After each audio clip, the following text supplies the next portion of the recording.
எல்லாரை விடையும் மயிலாத்தா பாட்டிக்கு எல்லாமே தெரியும்.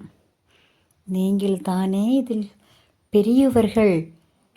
இங்கு இருக்கும் அத்தனை வீட்டிலும் ஒரே ஒரு ஔவையார் பாட்டி என்றால் அது நீங்கள் தானே என்று செல்வி சொன்னாள். அதற்கு மயிலாத்தா பாட்டி சொன்னார்கள். என்ன சொன்னார்கள்? என்னை நீ ஔவையாராகவா பார்க்கிறாய் என்று சொன்னார்கள். செல்வி அதற்கு சொன்னாள். என்ன சொன்னாள்?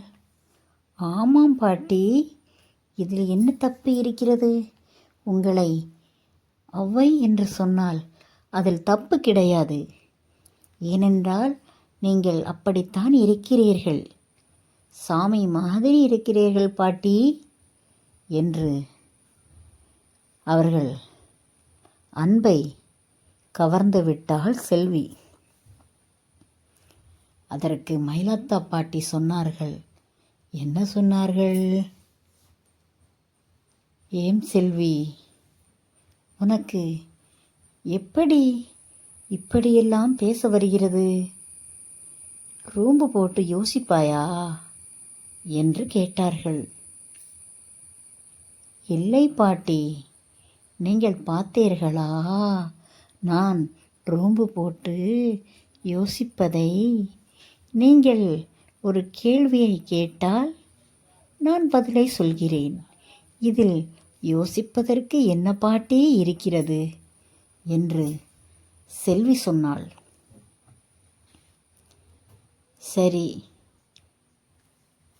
அப்போது நேரம் ஆகிக்கொண்டிருந்தது. சுமார் ஒரு 5 மணி அளவில் இருக்கும். அப்போது கேட்டாள் செல்வி. பாட்டி, தெய்வானை அக்கா வரவில்லையே இன்னும்? என்ன, நேரமாகிவிட்டதே என்று கேட்டாள். அதற்கு மயிலாத்தா பாட்டி சொன்னார்கள். அவள் என்னிடம் சொல்லிவிட்டுத்தான் சென்றாள் காலையில். அம்மா, நான் வருவதற்கு நேரமாகும், நீங்கள் கவலைப்பட வேண்டாம்.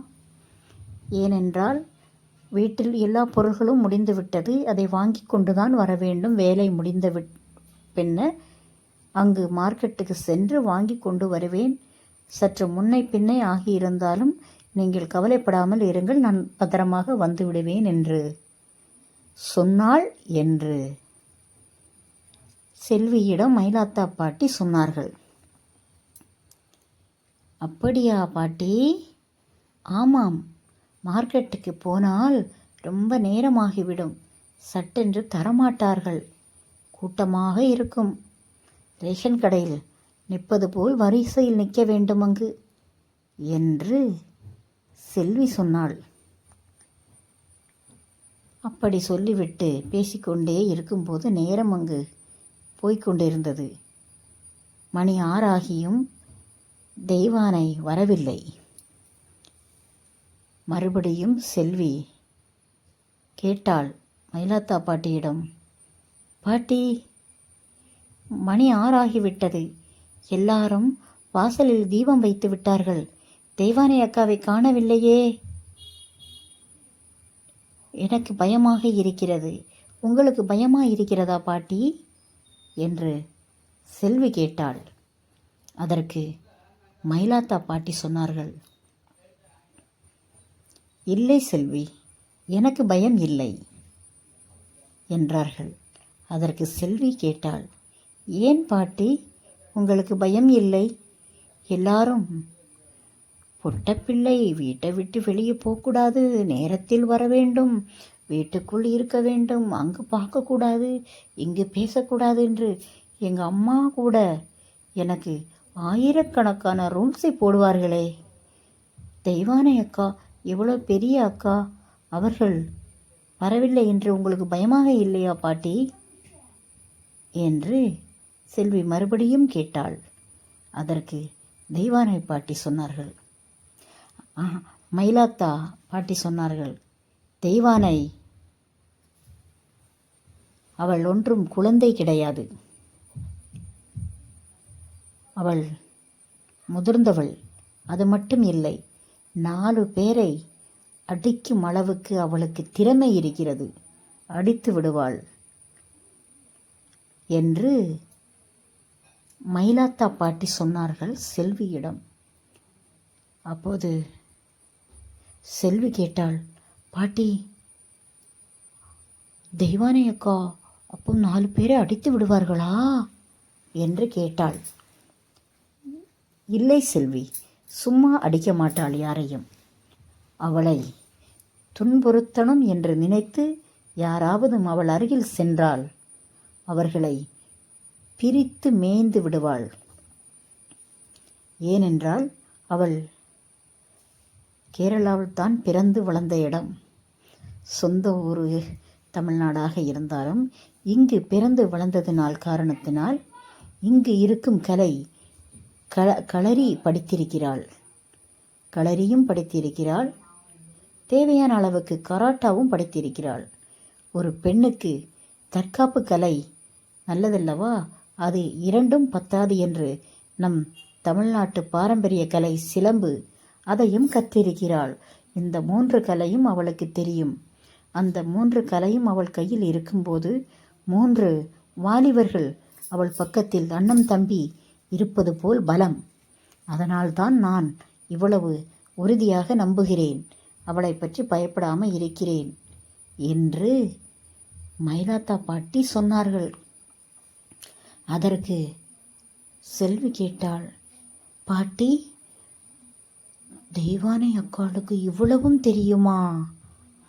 அப்போ இது எல்லாம் கற்றார்களே, பள்ளிக்கு கூட போனார்களா என்று செல்வி கேட்டாள்.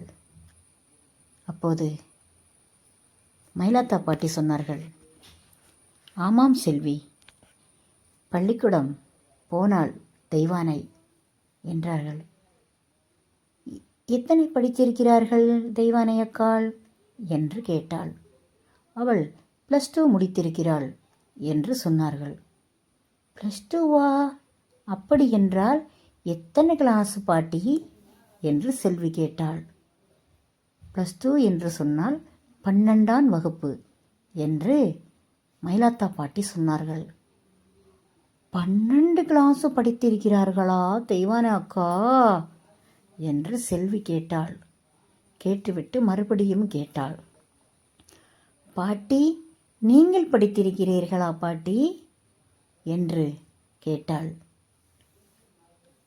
ஆமாம், நானும் படித்திருக்கிறேன் என்று மயிலாத்தா பாட்டி சொன்னார்கள். நீங்கள் படித்திருக்கிறீர்களா என்று ஆச்சரியமாக கேட்டாள் செல்வி. ஆமாம் என்று அவர்கள் சொன்னார்கள். நீங்கள் எத்தனை கிளாஸ் படித்திருக்கிறீர்கள் என்று கேட்டாள். நான் நிறையா ஒன்றும் படிக்கவில்லை, நான் 8ஆம் கிளாஸ் வரை தான் படித்திருக்கிறேன். அப்படியா பாட்டி? அப்போ தெய்வானை அக்கா 12ஆம் வகுப்பு படித்திருக்கிறார்கள், அது பெரிய படிப்புத்தானே பாட்டி என்று சொன்னாள் செல்வி. இல்லை செல்வி, 12ஆம் வகுப்பு என்றது பெரிய படிப்பு கிடையாது. அதை விடையும் பெரிய பெரிய படிப்புகளெல்லாம் நாட்டில் இருக்கிறது. அதையெல்லாம் தெய்வானையை படிக்க வைக்க வேண்டும் என்று தான் நினைத்தேன். என்ன செய்வது, வாழ்க்கையில் விதி விளையாடிவிட்டது. அதற்குள் தெய்வானையின் அப்பா தவறிவிட்டார். அதனால் மேற்கொண்டு அவளை படிக்க வைக்க முடியாமல் ஆகிவிட்டது. அதனால்தான் 12ஓடை அவளை நிறுத்திவிட்டேன். இல்லை என்றால் என் மகள் இப்போது ஏதாவது ஒரு பதவியில் இருந்திருப்பாள். என்ன செய்வது, தலையில் எழுதியபடிதானே நடக்கும். இத்தனையும் படித்து இங்கு வந்து இந்த கல்லை உடைக்கணும் என்று தலையில் எழுதியிருக்கிறது. பிறகு எங்கு போய் பதவியில் இருப்பது என்று மயிலாத்தா பாட்டி சொன்னார்கள். அதற்கு செல்வி கேட்டாள், பாட்டி, நீங்கள் 8 வரை படித்திருக்கிறீர்கள், தெய்வானை அக்கா 12 படித்திருக்கிறார்கள். என்னை மட்டும் என் அம்மா பள்ளிக்கூடத்துக்கு செல்ல அனுமதிக்க மாட்டேங்கிறார்களே, லைக் செய்து சப்ஸ்கிரைப் பண்ணுங்கள்.